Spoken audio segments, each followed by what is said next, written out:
2, 1, blast off. Hi, Jim Ziegler, the Alpha Dog. Oh, I've had a couple days of it. And right now, I've got one of my best friends in the industry. I've got a guy on here that is absolutely phenomenal. This is my friend, Chris Hill from Overtake Digital. Hey, big guy. James, thanks for having me, man. Great seeing you again. You look great.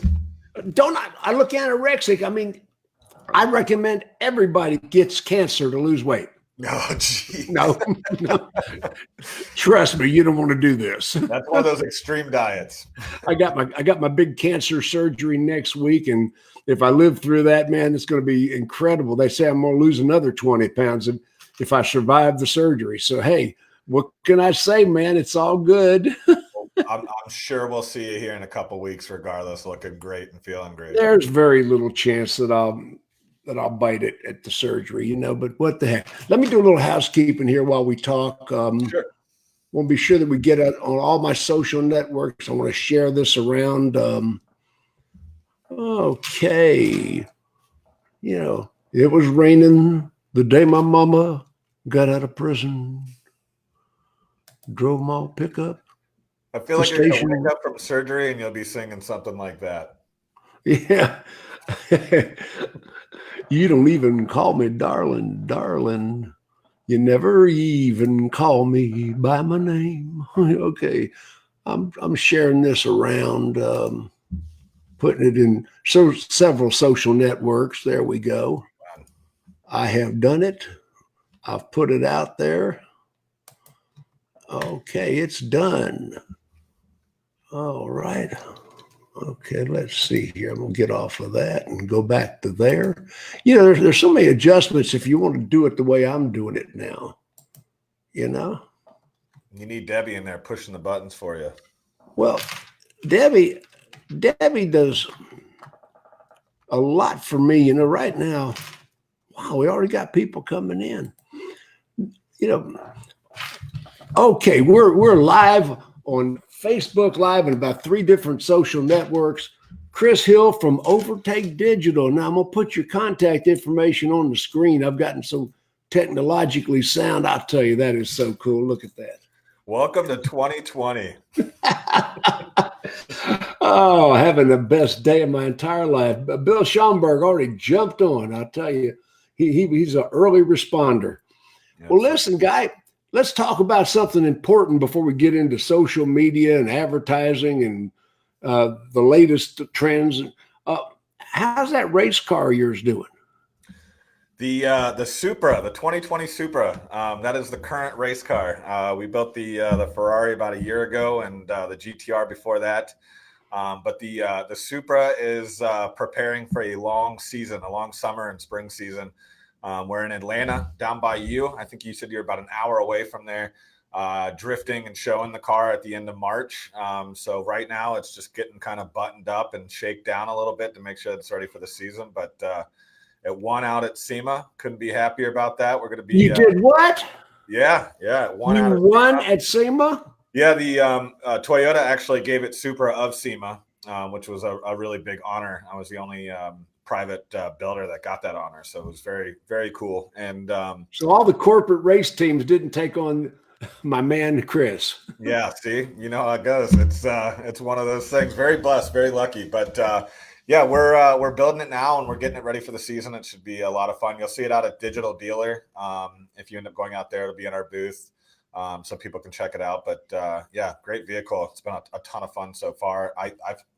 I've already wide bodied the car and it's only got 3,000 miles on it. So we've already chopped the fenders and re-turboed it and built all types of stuff with it. So it's a work in progress, but it's going to be out all year. It should be a lot of Just fun. How fast is that car? That one started at about 335 wheel horsepower. Right now it's pushing upwards of 750 to 780, right around there. At one point it was the highest horsepower A90 2020 Supra in the world. So we're pushing the envelope, and there's a lot of development of parts and stuff like that starting to come out with it. So I've been in constant contact with Toyota, TRD, and GR to debut those parts as well. Now, when I first met you, you had the GTR. Correct. Yep. Now, do you still have that, or what happened to that? It's outside right now. I daily drive it. It's your daily driver? I drive it to work. How fast was that car? That video of us racing in Texas went viral. I think it's got upwards of 90 million views on it now. So it's 90 million views. Yeah, it's been incredible. I mean, that car was doing what in the quarter? What was it doing? Like a mid to low 8-second quarter mile. Yeah. Now, you were on some of those outlaw shows, or were you? I got invited out to the Netflix Hyperdrive show. But unfortunately, coaching Little League football, my business and family didn't allow me to be gone for 3 months while we filmed it. So I had to pass. But it's one of those rare opportunities. Maybe something else will come up in the future. Hey, my good friend Chris True just showed up. I love Chris. Chris, good friend, Memphis boy. He and I slurp some good barbecue on occasion. Oh, it sounds well. Good. Listen, Overtake Digital. Let's talk about advertising, marketing. What do you guys do? So Overtake's a full-service digital marketing agency. The main difference between us and everybody else that's doing this is we're fully human-driven. So everybody, as of right now in the industry and even outside the industry, is pushing a programmatic solution, or basically a software-driven solution. And I'm going to be honest with you. When I was in the dealership, I'm a 12-year vet of the automotive retail world. When I was in you've worked in retail. I mean, you're not some geek that wants to tell us how to do the car business that's never done the car business. 12 years. The crazy thing is I tout that so much, Jim, not only that am I proud of doing my 9 to 9, my bust outs, and putting in the time and learning how to do that. But I exercise that in everything I do. When it comes to being digital marketing, I'm a Google specialist, meaning I carry every certification that Google offers. I have 110,000 Instagram followers. I have 60,000 Facebook followers. Not only do I preach it, but I live it. And I think that's important. That now, how many followers do you have? Go back over the numbers again. How many followers? I have about 60 to 70,000 Facebook followers. So that's people that get notified every time I post. I have 110,000 Instagram followers. I have, which you can check at Slow GTR. I also have, every time I put out a Snapchat, I'm receiving 12 to 15,000 views of every Snapchat I put out. And I'm building my TikTok right now. So it's very important for somebody to be here that's speaking to you on these platforms that are also successful on these platforms. So that's why I wanted to hear the numbers again. Right. Personally, I've got 150,000 friends and followers on a number of networks collectively. And I'm sure if you took the redundant people out of that are on 2 or 3 of the same networks, I'll probably boil down to 100,000 unique people. Yeah, but very, very market specific people that have obviously listened to what you've said and completely agree with you. That's why I'm here. Honestly, while I was selling cars, I was listening to what you were saying and obviously listened to you speaking. Then I ended up speaking, and then, we ended up meeting, and, obviously we've been close friends ever since. But I want to nail that point home is, if I'm going to sit up here and tell you how to do it, I need to have done it myself. Telling you how to sell a car and not being able to sell cars myself, there's obviously an inherent issue with that. And, same thing with any type of advertising. And I said this at your session, I am a true plumber. All right. I've done the arbitrage in the ecosystem. Everybody wants to be architects. We have too many architects. All right. We need people that have done that work in that space, telling people how to do it, not just people wanting to stand up and say, I'm a professional or I'm an expert because I say I am. There are so many people that with Facebook credentials that can't perform. Oh, absolutely. In the training business, I talk about 5-Car Fred is now a national trainer. Right. Right. Right. 5-Car Fred shows up at a number of the automotive conferences, Digital Dealer, NADA, and make sure he gets a bunch of selfies with some of the movers and shakers like me. Hey, I'm a friend of Jim Ziegler. Yeah, all of a sudden, 5-car Fred is a national trainer because he got a bunch of selfies he took with people that really did it. Yep. Totally agree. And then they're charging. There's 5-car Fred all over the place. And, right. Pennsylvania's infested with them. Yep. Incredible. Well, there's people out there that were BDC reps that are now writing books on how Google should market. I mean, it's, I don't get where we're so acceptant of people that just say they're experts at this and don't have any proof behind it. So, I mean, back to what Overtake does is we're a full service digital marketing agency that's fully human driven. So we don't. Okay, now let's get back to something fully human driven. Correct. So you're not automated. Correct. Yeah, you're not cookie. You're not cookie cutter. So if you're human driven, software that I just set it and forget it. I don't just put you into the software and say, okay, here's your report at the end of the month. Everything we do, from your SEO to your pay-per-click to your social media, to Waze to pre-roll and beyond, is built in-house for you, ground up every month. How many employees do you have?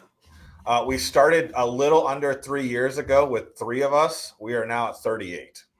38 employees. Yes, sir. How many accounts are you now servicing? We onboard about anywhere from 3 to 5 accounts a month. I mean, being human driven, we don't scale to hundreds of clients. I don't sign with the OEM and play by their playbook and sign hundreds of clients. We bring on 3 to 5 clients a month. We're at about 75 to 80 clients right now. We work with everybody from the #1 Porsche store in the world to one of the top Toyota stores in the world. We also are outside of automotive, multi-billion dollar company, XPX Global, Century 21, Toyo Tires, you name it. You've got some credentials, big guy. I'll tell you, it's absolutely phenomenal. You are one of the best, and that's why I am just proud to be your friend. How many of your people are Google certified? How many people are Google certified out of my people? Yeah. I would tell you that probably 30 of them. The other 6 don't really need to be because they're not really involved in any of that day to day. Like my accountant, I know isn't. I mean, we're Google Premier partners. We keep up all the credentials. And then again, we have 2 specialists here, myself and another person by the name of AB. That means we hold every certification that Google offers, from catalog syndication. That's one of the first questions I would ask any marketing, advertising agency, anybody. First of all, are you digital? Are you social media? Are all your people, or how many of your people are Google certified? How many accounts are you servicing? And I've seen your credentials, but I wanted to reiterate that where the people in the audience could hear that as well. Sure. And if you had a message for dealers, because one thing about dealers today, and so many dealers are these people, so many dealer owners too. At some point, it's you get to the point where people are, especially in this vertical, in the automotive vertical, people are reluctant to move on new technology. And especially in the automotive industry, adopting this new technology is very tough. I mean, we still see stores that are having a hard time integrating social media, integrating YouTube pre-roll. This is all very important. But you got to understand that you need to start adopting these a lot sooner, because the early adopters are the ones that reap the most benefits from these programs. So if I wait and sit, so if this was 20 years ago, Jim, and we were talking about moving your brand, or Jim Ziegler Automotive, and I'm sitting here telling you that you should really consider pay-per-click, and at that point it was 5 to 10 cents a click. Okay, the typical client or the typical dealer nowadays is going to wait on a vertical like that until they can attach an ROI to it, until they can figure out if it works. And what happens is that once they've figured it out, once they've try to figure the ROI on it, what happens is everybody else has already adopted it, and at that point you're looking at a $5 to $10 click. And welcome to where we are today. So let me ask you a question. Are you tapping on your desk right now? Oh yeah, I am a little bit. Sorry about that. Yeah, it's coming across. No problem. I'm a cut and dry type of guy. I thought there was a Tarzan movie playing in the background and the natives in the jungle. Yeah. It's crazy out here in Chicago, man. Chicago. Oh my gosh. So you're up Yeah. there in the Midwest. Oh yeah, it's Yeah. Hey, freezing. you got Blogovich out of jail yesterday. Yeah, Big Blago, he's out. I don't know why, but you know it is what Blago's free. right. So Oh, back amazing. to the social media question is I see a lot of people pushing Google My Business now, and I see a lot of people pushing Facebook leads. We were pushing this 3-4 years ago at your conferences. All right. Yes, you were. And I said to everybody then, either you get on these verticals now, but remember me saying this because when we're converting at $2 to $3 a lead and it goes up to $5 to $6 to $8 to $20 a lead, and you are in an oversaturated vertical, you're going to miss the next boat. So, I mean, I sat here and I've heard all these people saying all this stuff about all this, Google My Business and Facebook Marketplace and Facebook Leads, which it is a great vertical. They do produce, but Yeah. you can't be so late to the ball game here, right? Especially in the major metros. You got to be ahead of the game, right? And that's kind of where you get in with TikTok. I mean, it just like every platform, all right, with digital platforms, these kids adopt them first, all right. Okay, wait a second. TikTok, that's Chinese. Chinese, Russian, something like that. Yeah. Yeah, I mean, are they messing with the elections? Are they stealing data? How trustworthy is TikTok? Let me ask you this: how trustworthy is any third-party provider of software out there? I mean, we actually I heard you talking yesterday about car gurus, all right, and where we were with them taking your data and sharing it with another provider. Everybody's collecting data out there. Everybody, Facebook's collecting data. It's who's being demonized at the time for collecting this data, and it obviously the spotlight's going to go on somebody that went from a $10,000 valuation company to a like $4.6 billion valuation within 12 months. All right. I mean, I think they're $0.2 billion worth more than Uber at this point, and they just showed up. All right. The adoption of this new technology is what's important. And without that adoption, Jim, you end up in the boat where you're Okay, well, tell us about TikTok. I mean, I'm not, and I'm an old guy, but I'm sort of cutting edge on some things, and other things I still have to call somebody to help me load a program. Yeah. So tell me about TikTok. Let me wind it back and tell you about human beings. All right. The reason we move from platform to platform is the ease of which we can consume content. All right. Content being stuff that anything that we can bring in, we can consume it. So right now I'm watching, or people are watching this video and they're consuming content. All right.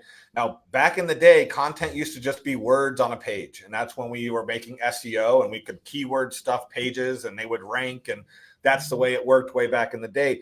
However, they're looking at content and how fast humans like to ingest that content. So Facebook became big because it was better than, it was the first real social media platform beyond MySpace that was ease of use, but you had pictures and you had a lot of words and a lot of comments. Then comes Instagram. Okay. Instagram is out engaging Facebook and has been for the last 2-3 years because of the ease of ingesting content, meaning that it's pictures and video. All right. Now, TikTok is completely different. TikTok is only video. All right. There's almost no words to it. All right. And what happens is we can swipe through and ingest content so quickly. All right. That human beings become obsessed with it, addicted to it. All right. If you start, and it's an algorithmic. So if you only like stuff on there about cars or about cooking or about, sports, the only type of content that program is going to show you is content that you're interested in. All right. So if you start clicking a bunch of, pretty girls on there, guess what you're going to see? A bunch more pretty girls. So if you're into cooking, I can consume recipes, ways to cook, ways to, butterfly or Cajun steak, all this in a matter of minute per video. And I can swipe so fast and consume so much content that it's addicting. You'll spend 20, 30, 40, 50 minutes on it just watching. Okay, well, let's translate that into selling cars. Okay, so being algorithmic, they also know what people are searching. So when you're talking about searching and you're looking at stuff online, what we're able to do is also take those data signals and tap into what they've been searching. So if they've been searching new or used, certified pre-owned, mid-size truck, full-size truck, whatever it may be, we tap into those data signals, and we're able to then provide an ad that will, off of data collection, okay, that will hand you something that you're interested in. And that's what we were talking about earlier, was the fact that car gurus and all these other people are collecting data on you. And I would tell you about 90 to 95% of the time, and I've been on the other side. Now I'm on the data collection side. It's not malicious. It's not after you to steal your identity. It's to better formulate a profile for you that helps with the ease of shopping and giving you. Well, I'll tell you what. Now there are some vendors out there that are malicious. Now let's clarify that. Sure. I mean, sure. Some of the people we're paying money to are stealing our customer information and selling it to a third or fourth party. I mean, when it comes to selling your data, it's completely different than collecting what you're looking at and categorizing it into what type of ads to show you.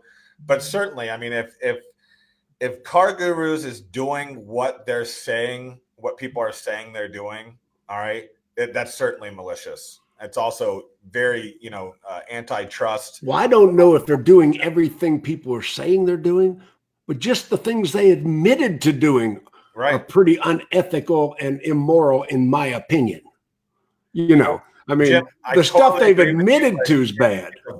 I totally agree with you, but it's a fault of our own as dealers, all right, that we rely on a third party to float our advertising. Now, I'm going to be honest with you. The reason Cars.com and AutoTrader are becoming less relevant is because dealers are becoming better at advertising. Did you see today where USAA is dropping TrueCar? Yeah, no, I don't doubt it. The whole lead provider industry is collapsing because lead providers as a third party are becoming increasingly irrelevant and non-productive. That whole industry is dying. Cars.com, Edmunds is having problems. Everybody in the world, Cars.com can't justify the money they're asking.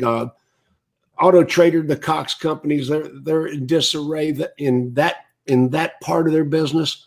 So dealers are going to have to generate their own customers, and that's what's happening. Jim, dealers are taking it back. Right, that's exactly what's happening. All right, people are producing their own leads now off their own inventory, and the reliance on these third parties is significantly less. I will tell you this, and I don't have a horse in the game when it comes to the third parties, but I will tell you that every dealer that we've looked at when it comes to third parties, Car Gurus was one that was consistently delivering. So you have to give it to them for that. My personal thought on this is dealers are going to wait and see how many people fall off of Car Gurus, but certainly what's going to happen is people will stay on Car Gurus and hope their sister or competition dealer down the street falls off of it because of this. But right now, it's the only one that's actually producing. And I have been endorsing them. They've sponsored my events, and you can't pay me enough to sponsor my event if you're a crook. Oh, I agree. I mean, I have utmost. I don't need your money that bad. I have enough money to last as long as I'm going to last. But what I'm looking at right now is I have recommended them. I said their results were better than Cars. Their results were better than Edmunds. Their results were better than Trader. But then they started jacking up their prices unreasonably, and all of a sudden Carvana shows up, and the main investor in Car Gurus, one of the big investors, is Fidelity Investments, who is also a big owner of Carvana. Right. So all of a sudden, that to me signals a big conflict of interest, which seems to be showing up in what's happening right now, where Carvana's being thrust on dealers' leads. So there's no shortage of corporate greed. You know, and no. I honestly, you know, there's so many programs out there that were so good until somebody came in and messed them up. I'm going to be honest with you. I used to think Dealer Fire was the website company was the best website platform out there. And so did I. So did I. And then they got and sold. Dealer Inspire, same story. Right. And then they get sold. All right. And I still think Dealer, I mean, I'm not a fan of anybody's support. And I think that's the big downfall for when it comes to Dealer Inspire as far as the website game goes. But yes, I believe that Dealer Inspire still is the best platform out there right now as far as, you know, the beautifulness of it. I mean, Remora's faster. Okay. But, you know, it's regardless. What I'm getting at is Dealer Fire was bought out by a company. All right. And that company mismanaged it. And now it's not even a name that dealers recognize anymore. All right. So it's the mismanagement or the corporate greed that ends up being the downfall of all these successful companies.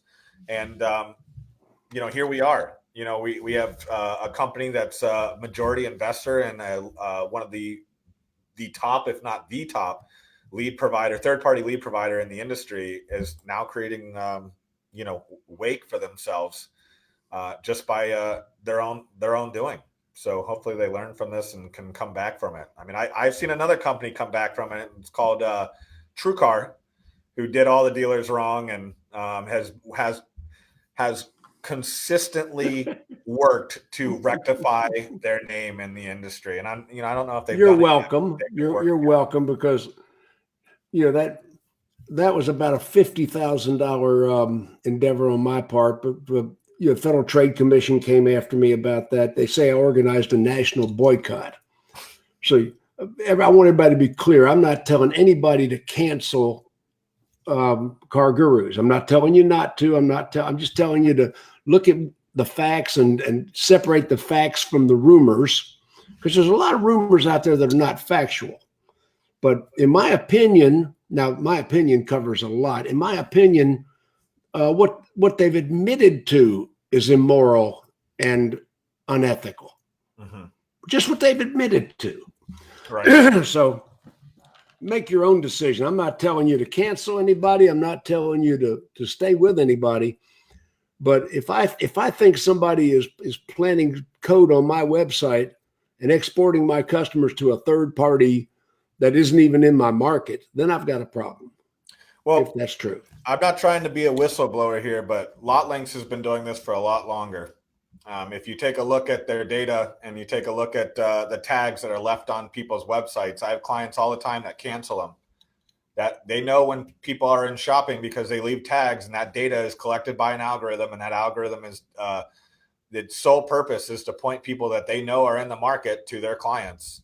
So if you leave that tag on your website and you don't pull that off after you cancel them, they still have full access and you gave it to them. They're not doing anything illegal.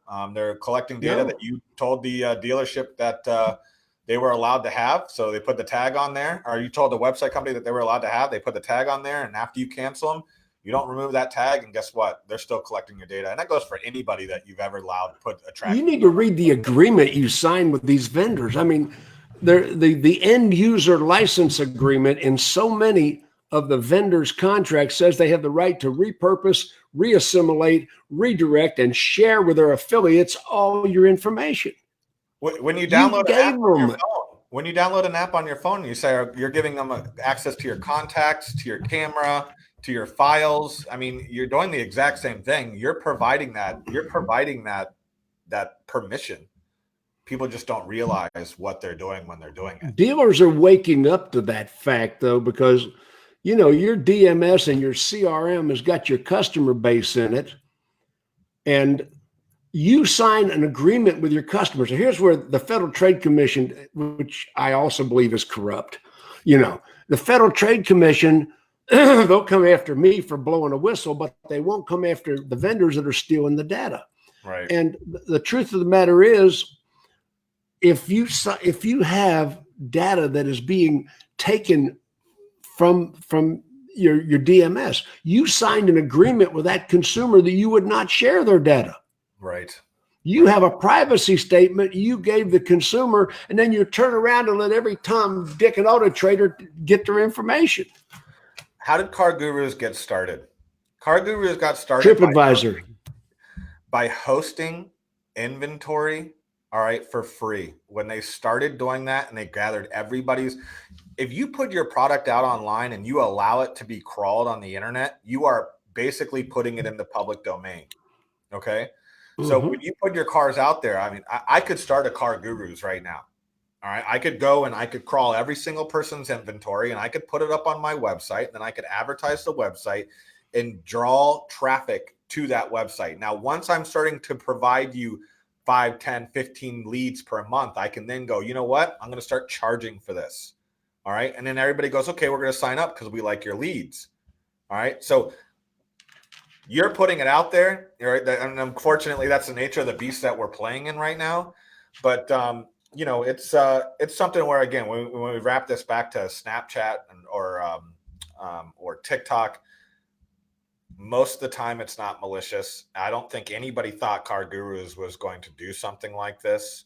But they did, and here we are. And, you know, it's, you know, trusting somebody by just lending them money type of deal. Well, I don't want to spend this whole broadcast beating on Car Gurus. I mean, they're being beat all over the internet by people other than me. I mean, I'm light on them, but, you know, when they first started Car Gurus, I called Langley Steinert. Now, Langley Steinert is the founder of Car Gurus. He was also the founder of TripAdvisor. That's how they got started. I didn't know that. And yeah, and I told him he was the devil incarnate. I said he must be sitting at his desk with fire and brimstone shooting out of his walls and his cloven hoofs propped up on his desk.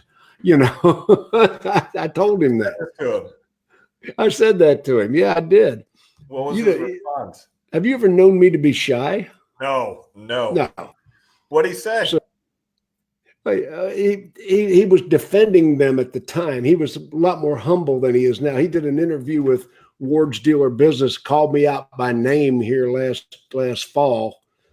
And, you know, he did mention Alpha Dog, which I appreciated, and Jim Ziegler, you know, that I was the main antagonist of their company, which was funny because at the time I was endorsing them heavily, and he's doing national interviews saying that I'm against them, which I wasn't at the time. You know, right. I wasn't until the Carvana connection came up, and I wasn't until they started jacking their prices unreasonably, and their results started to fall, and their stock just bottomed out. And people told me, hey, Car Guru's stock bottomed out because of their guidance. Well, and, you know, my good friend Cliff Banks was, you know, he's in the middle of the road on that. Cliff Banks says, well, their stock really dropped because their guidance didn't come in. Yeah, their guidance didn't come in because dealers are canceling their ass left and right. Right. You know? That's why. So anyway, let's get back off of. We beat Car Gurus to death. The dealers are going to do what they're going to do. The information's out there. Don't they have a press conference or something coming out today trying to explain it? It's already been, and the people said all they did was took the softball questions and tap danced around. And okay. All right. As I understand it, what they said, now this is where, and I don't understand it completely, so I can't quote them, but what they said evidently was they were running a pilot program with Carvana where Carvana wanted to buy the trades. So when a customer hit the website on a dealer's car, they just wanted the trade.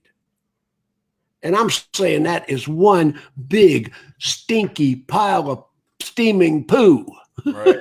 You know, excuse me, we just wanted the trade. That's not at all what I heard, and that there was evidence of exactly opposite. But yeah, like you said, I heard there were badges on the site that were exporting information. I heard all sorts of stuff, but I'm not the techie guy that can prove all that. I mean, there's been several blogs in the blogosphere put out by people who are techies that claim they have the smoking gun. I'm just going to let that all, you know, do what you want to do. Okay, right. Here we got Overtake Digital. You are a digital marketing agency. You've got 38 employees. You've got more than 30 of them are Google certified. A couple of them are master Google certified. You've got all these clients, #1 Porsche dealer in the country. I mean, you've got all sorts of things working for you. What kind of results are you getting for your people? Great question. In the dealership world, I was the e-commerce director of a 20-point group before I joined the dark side, the vendor side. Okay. Okay, so you are a car guy. Absolutely. Absolutely. I started selling cars, then they realized I knew what I was doing. I was a freelance website designer in my own time. So they were like, oh, you know something about the internet. Why don't you go and do our internet, right? So years go by. I'm the e-commerce director for a 20-point group here in Chicago, running all their SEO, pay-per-click, social media. I will tell you that almost no one in the dealership knew what I did, Jim. Nobody, No. But one or two people. So I was, a little bit higher paid because obviously I'm e-commerce director for a 20-point group. This is, with a lot of experience. I knew that each month I had to prove in and out what I was providing to the dealership group. And that was how I became sticky. All right. Was showing results. So when people were coming in and when vendors were coming in and selling me traffic and impressions and clicks, that wasn't good enough for me. I needed attribution down to a lead, down to something actionable. So what we do at Overtake and the way this company was built was everything that we do is done from the ground up by a human being. All right. So there's someone constantly involved in the success of your store. All right. We record every phone call, every chat, every email, every text, and every lead that we provide for you in a real-time basis on a web platform where you don't just see ups and down arrows. You can listen to the phone calls that your pay-per-click provide. You can look at the chats that your inventory provides off of every platform. So the way we become sticky, all right, and the why we don't have any contracts or anything like that is we produce quantifiable results that you can attach an ROI to, all right, and know exactly what you're getting out of each one of the verticals that you're advertising in. All right. So this ranges from SEO, pay-per-click, social media, but Waze advertising. Are you familiar with Waze, Jim? Yes. So advertising on zero speed Waze. So screen takeovers, which allow you to quantify ups. Now, Waze is W-A-Y-Z, correct? Correct. Now, we see impressions, how many times they showed the ad. We see clicks of the ad through to your website. And then we also see clicks of navigations, which means you saw the ad, you clicked navigate to the store, all right, and you actually made the navigation at that point off that ad to the store.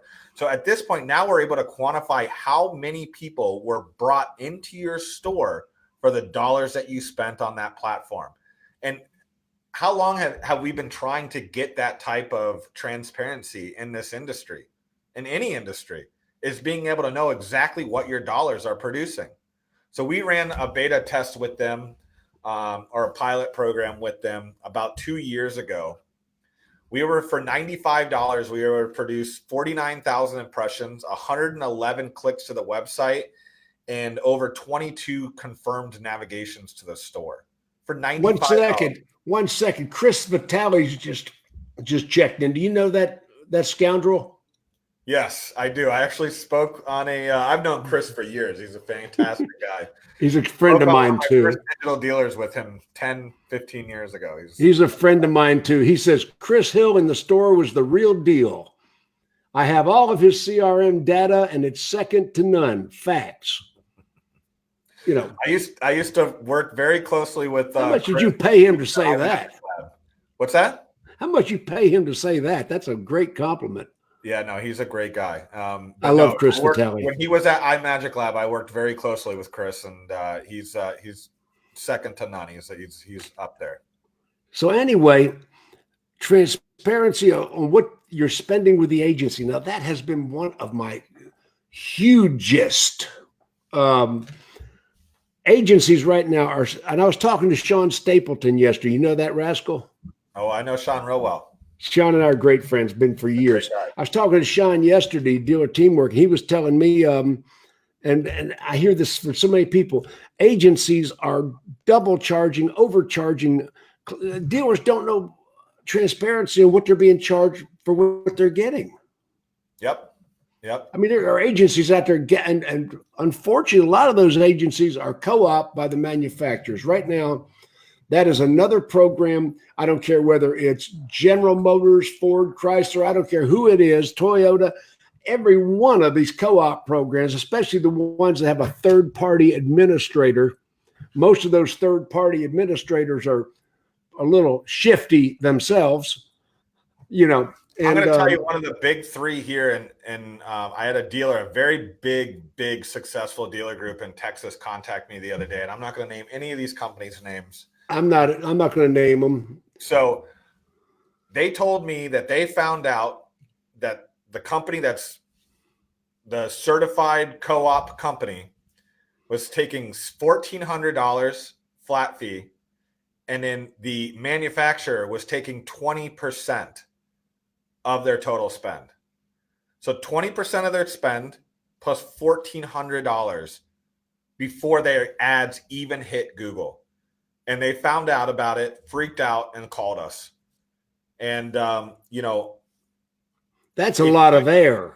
If you don't have full access to your analytics, your AdWords, all right, and every single thing that agency and or those providers are doing, and own that, don't take their analytics. You give them your own, all right? Your own Okay, tag. now, have I ever said in front of you on stage, never trust statistics about a vendor supplied by the vendor? I heard you say it yesterday. I was listening to you. Yes, you have. I've heard you say it forever. That's why I don't like these. I call them feel-good reports. At the end of the month, we get the green arrow up or the red arrow down. Everything always is up for some reason, but no one's selling any more cars. You should be able to be empowered by your own data. Your agency should be taking you through that, showing you the ins and outs of it, where you're going, where you're doing well, where you're not. And I'm going to be honest with you, people don't have these type of man hours to do this. All right. If they tell you you're not doing good in this ad or this ad, the problem is they don't have the people to go take the time to fix that. All right. That's how we built Overtake. All right. We're not here to pull in hundreds of clients. We're a boutique outfit that's looking to be around maybe double our size at the end of the day, around 150, 200 clients. We're very happy with the way that we're growing. All right. Again, 3 to 5 clients a month. That's all we take because I'm hiring people for Q2 and Q3 of 2020 already. So we grow because people see the value in our program. We can quantify the results. All right. We give you full access to your own data. You can even use your own AdWords account if you really wanted to. All right. We give you full access to this, and we also give you a dashboard where you can quantify all this. And the dashboard's only really there so you don't have to be a professional at AdWords and know how to use it. It's really just an easy place to quantify everything that we've done for you. All right. Everything's pushed directly into your CRM, which easily allows you to provide an ROI against what you're spending. It's really a perfect, imperfect program, meaning that it's perfect to get results, but it's imperfect because I can't grow and take on hundreds of clients. I can't be an OEM mandated program because I would have to hire hundreds, even thousands of people. All right. We put professionals that are fully engaged with the success of your store every day, working for you in one central place with one central goal. That's why you and I are on this broadcast together. I have told dealers, I've been the keynote speaker at 98 state dealer conventions.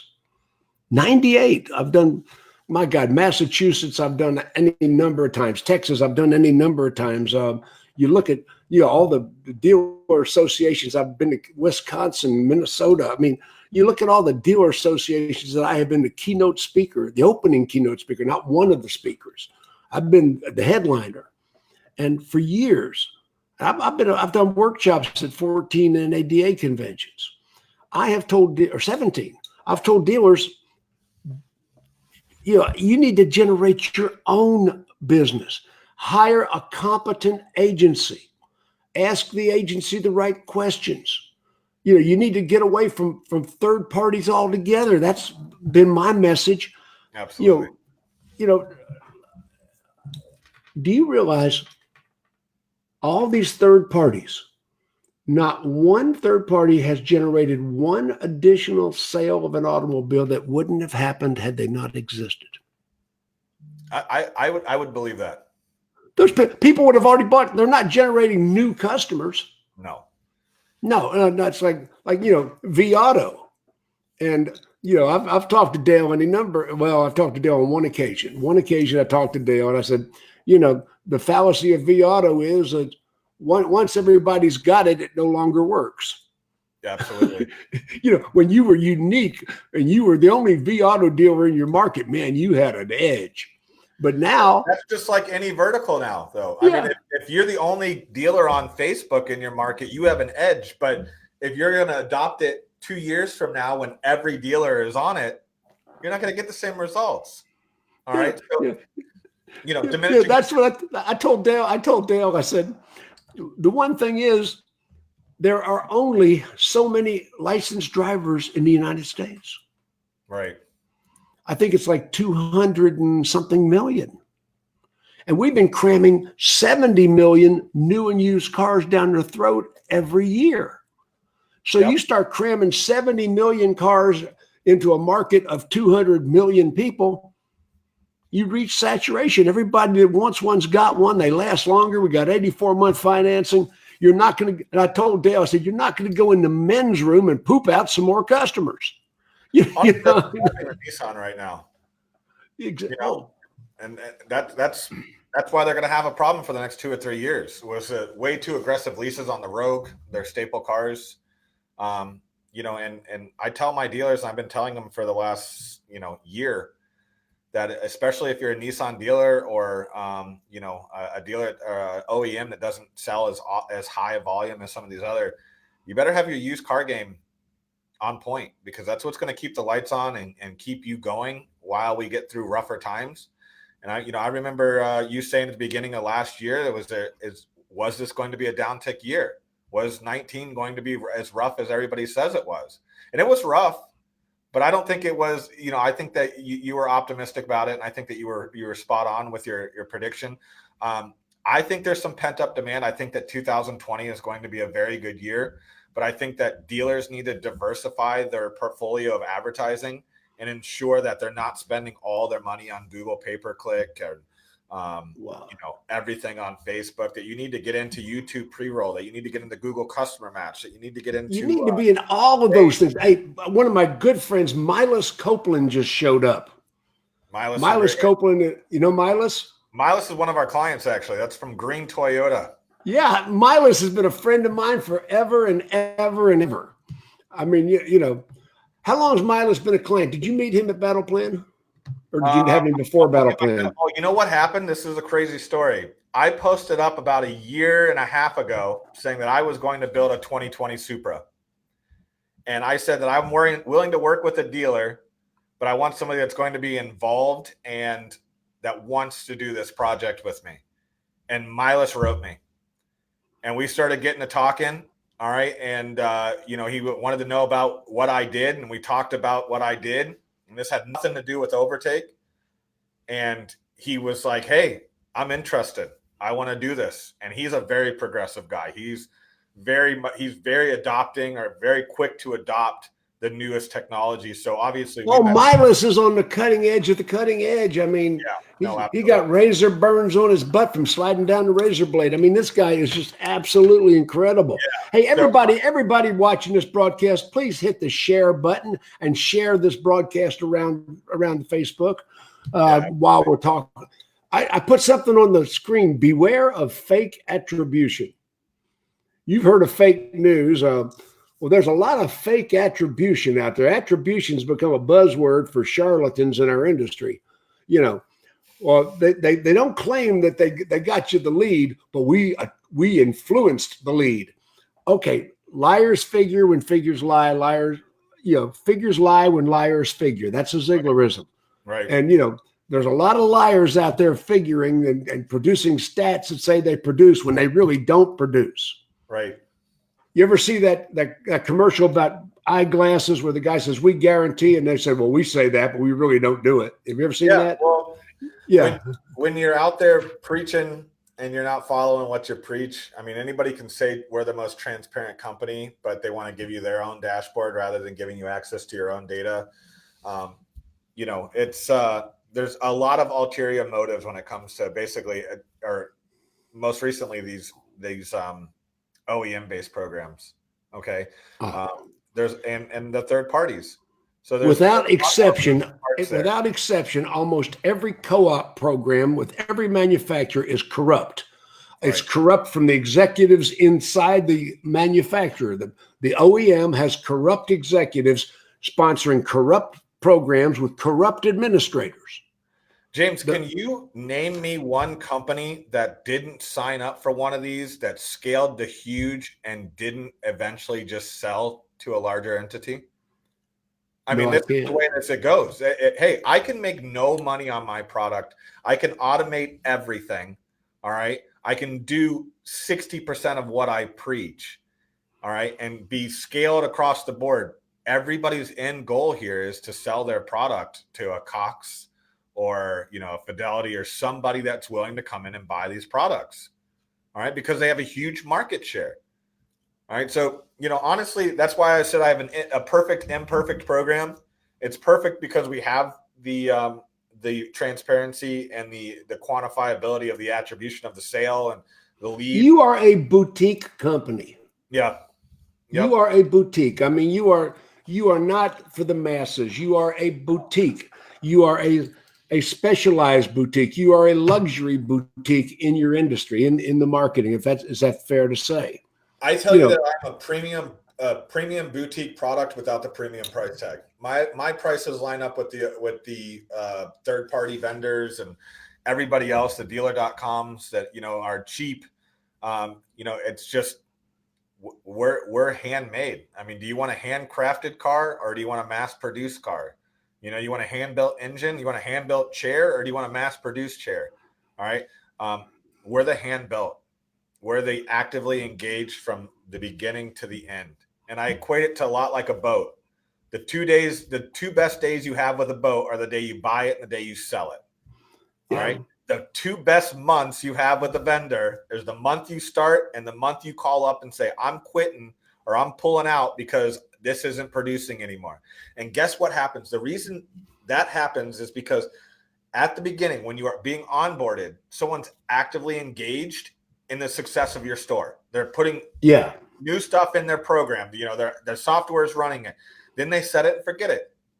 All right. And guess what? No one looks at it again until a dealer calls up and has a beef and you're taking a heater call going, this isn't working. And guess what? Someone starts going, you know, and all of a sudden here we're getting a little bit more results. So you can pull another 3 to 6 months out of you.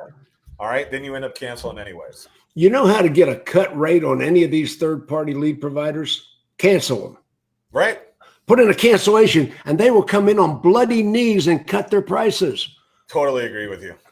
Totally. When I was speaking at Digital Dealer 2 years ago, and I did that speech, 20 things a general manager needs to do every week, that I wrote the article in Auto Dealer Today magazine. 20 things a general manager needs to do every week. That article has become the #1 read article in the history of the magazine. I mean, people are still accessing it all the time. 20 things a general manager needs to do every week. And one of those things, you know, if I bought your dealership was another one. If I bought your dealership, what would I do? If Jim Ziegler walked in and bought your dealership, the first thing I would do is fire every vendor that deal from the third party providers.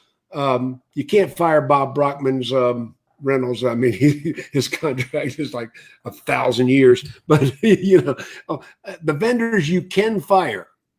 You know, the vendors you can fire. The uniform providers for the service department. I'm going to fire every vendor and make them re-audition, and I'm going to review them regularly. You know, I'm one of the very few people that have held a top management position in a dealership that's out here consulting. Most of them are 5-car Freds that sold cars and never went beyond that stage of their career. I'm a management trainer. I am not a sales trainer, although I do train sales. I'm a management trainer because I know how to run dealerships.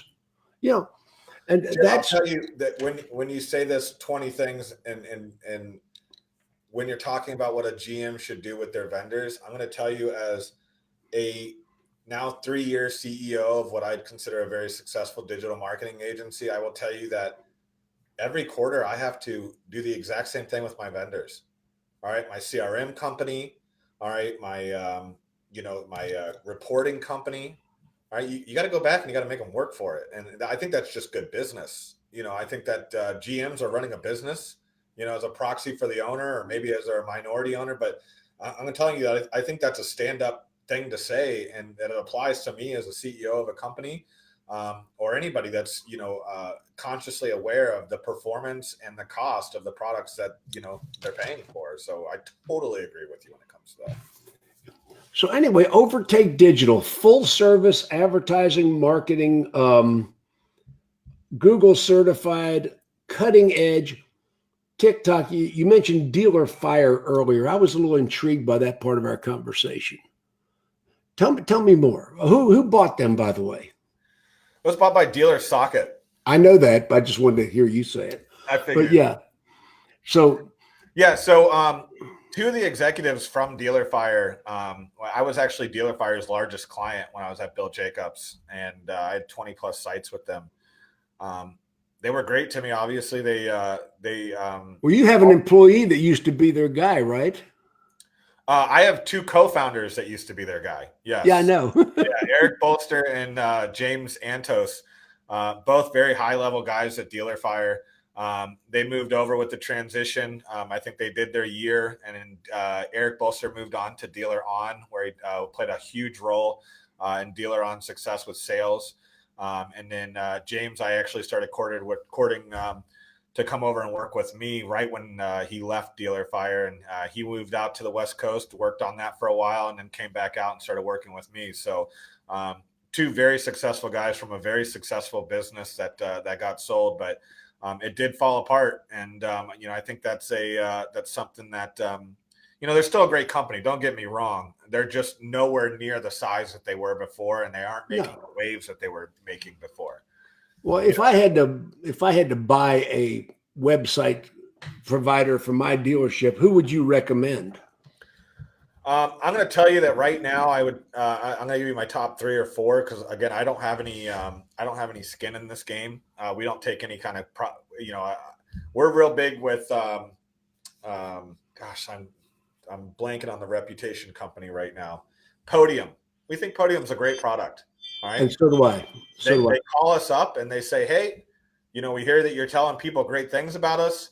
We'd like to give you, a small cut. And I said, look, we don't do that. We don't create. I go, you're a good product. We're happy to refer you to our clients, and we can give you a discount for all your clients then. And I said, look, I don't need anything like that. Well, see, I always disclose. I'm financially involved with you because you sponsor my events. Right. No, absolutely. I mean, people know that you and I have a financial connection. I don't ever hide that. To be honest with you, and I hate to say it because I go to all these events, your event, it's crushing us that it's not happening right now. And we pray for your speedy recovery for many different reasons.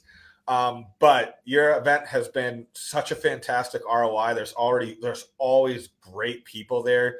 There's always great speakers, and there's a lot of dealers. So for us, man, we are missing it. But when I do an internet battle plan, right at 50% of my audience is either general managers or dealer principals. Oh yeah. And you've seen that. I mean, and that's 200 people. Yeah, I have lots of clients from your events. But when we come back to the website side of things, I don't have a horse in the game. So I'm going to tell you my top 3 or 4, simply off of their successfulness of SEO ability and ease of use for dealers, and their overall performance. I would tell you that right now, I would go with Dealer Inspire. I would tell you all these companies have poor service, but it's a very hard thing to provide good service when you're that big. Dealer Inspire, Dealer On. And then you got a toss up between Remora and Yeah, it's probably just Remora at the end there. Remora's got a very quick platform. Okay, so you got Dealer Inspire, Dealer Fire, and Remora would be your No, three Dealer top Fire would not picks. be in my top three at this point. It would be Dealer No. Fire, Dealer On, and Remora. Maybe number four Okay. would be Dealer Fire. So Dealer On is still a good choice. Even they've lost a lot of the people that I knew and I liked. I know the brothers still own it Right. basically, but they've lost a lot of their what I thought were their key people. Are they still producing that well? Yeah, you're talking about Sean Rains and I forget the other guy. Gifford, Greg Gifford. Gifford, yeah, and I think he's moved on to a different vertical. He was very talented as well, or still is very talented. Yeah. Yes, For a while he was in the cannabis business. Yeah, well, there's a lot of money in that, Jim. I know I he was got at I got $100,000. I got $100,000 I'm throwing at cannabis stock right now. So yeah. Yeah. But yeah, no, I know he was at Remora for a while, and I don't know not Remora. He was at Wikimotive, and then he mystically was gone. So I don't know what's happening there. But I don't know what happened, and I don't ask him. I know Martell, and I know the people over there, but I don't ask them. yeah, You know, it's none of my none business. of my business. They're great people. You know, don't get me wrong. I have nothing but respect for them. But I would tell you that yeah, Dealer Inspire, while they're struggling with support because of their size and all the OEMs they're signing, still got a great platform. You know, very easy to use. You know, Dealer eProcess isn't bad either. There's a lot of weird stuff going on there. You know, rumors of CDK buying them out. Really? Yeah, well, you have one of their founding members was removed. Gosh, I'm trying to think of his name now. Was it Dave? Dave Page? Dave Page, yes. Yeah. Really? Because I know Joe Gillespie. He was one of their founding members, so I think he might have been voted out. I don't know, but he's extremely talented as well.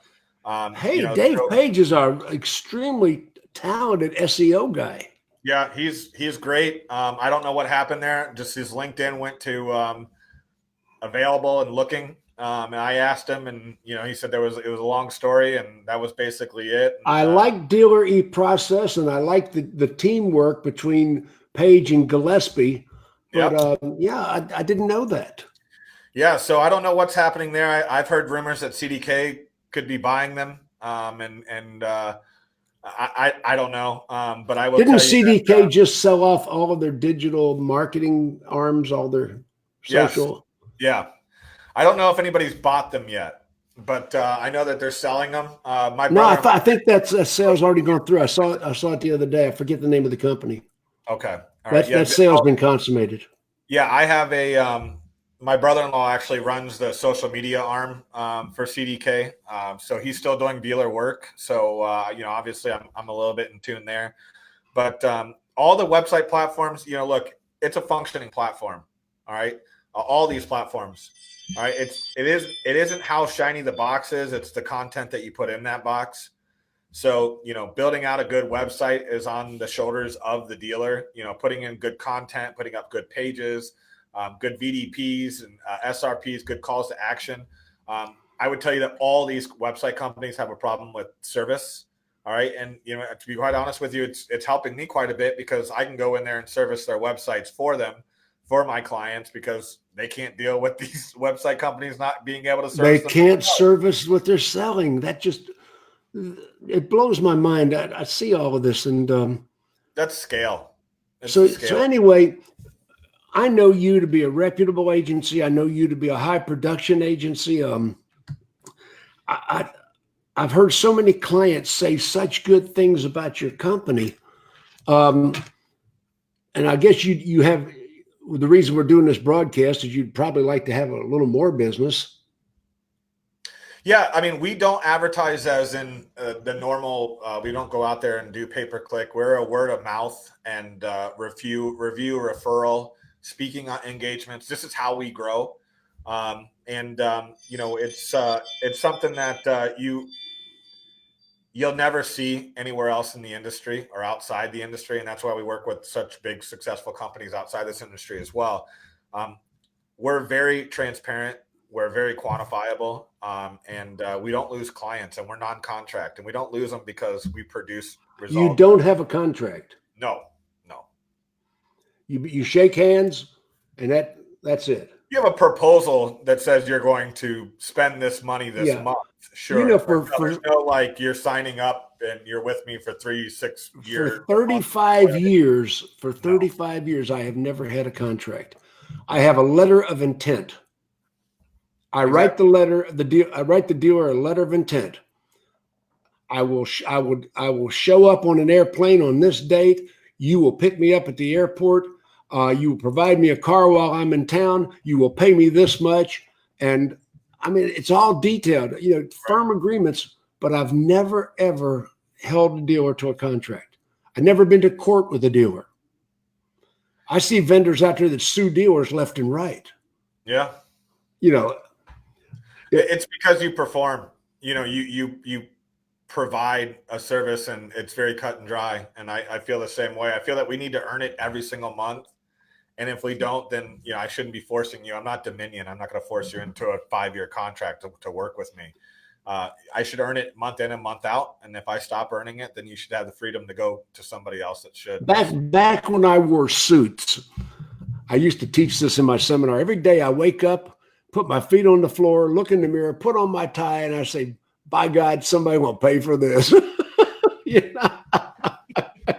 Today, I will be paid for my professional services. How many people, when you're putting your tie on, when I wore ties, today I will be paid for my professional services. By God, somebody going to pay for this, and I came to get the money. I'd get off the airplane. I'd say to the dealer, how's the family? How's the business? Where's the check?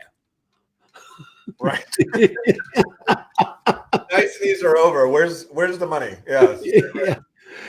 Yeah. But it all comes back to you delivering what you promise. And I think that integrity is something that this industry and a lot of digital marketing is something that not a lot of companies have. And being able to trust who you're working with, and knowing that day in and day out that they're putting themselves out there for you and they're really working to deliver these results. That's what you need. And that's what I wanted as a dealer. And that's why I filled that niche, that void that was in the industry with Overtake. Okay, ladies and gentlemen, I've got Chris Hill from Overtake Digital, one of the most competent guys in marketing, advertising, Google certified, master Google certified. If you want to answer any questions, his information is scrolling across the screen right now. You can email him, chris@overtakedigital.com, or call him or text him direct at 630-433-6438. Jim Ziegler, the Alpha Dog. I've got a major surgery coming up next week. So I'm going to be a little out of touch after the end of next week. That's why I'm doing so many videos right now leading up to, I've got a very aggressive cancer. Everybody knows that I've lost 50 pounds. They say I'm going to lose another 20. And your prayers are much appreciated.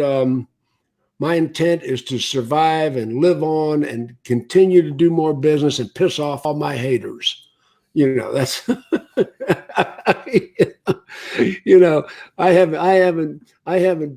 I'm not done with screwing with the bad guys yet. I've been screwing with the bad guys on behalf of the dealers for 43 years. That's crazy. Somebody today said, Ziegler, how old are you?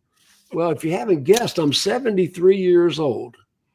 I started selling cars in 1976. I set world records in management, and I've spoken at 98 state conventions, 17 NADAs, 3 JD Power roundtables.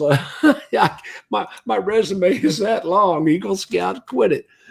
It's been a good run. So if I don't make it past whenever, I've lived the bucket list. That's a fact. Jim, as I said before, I'm a man of faith, and I have faith that you will pull through this, and our prayers will be answered, and we'll be back in touch with you real soon. Thank you. I am a Christian. I am not the poster boy for the Methodist religion. You can certainly find some flaws in my background, but whatever is. Hey, listen, Chris, thank you. Thank you. You are loved and appreciated. I'm going to sign this off now. We've been on 69 minutes. Call Chris if you need marketing or just some questions answered about your marketing. This is the guy. Give him a call.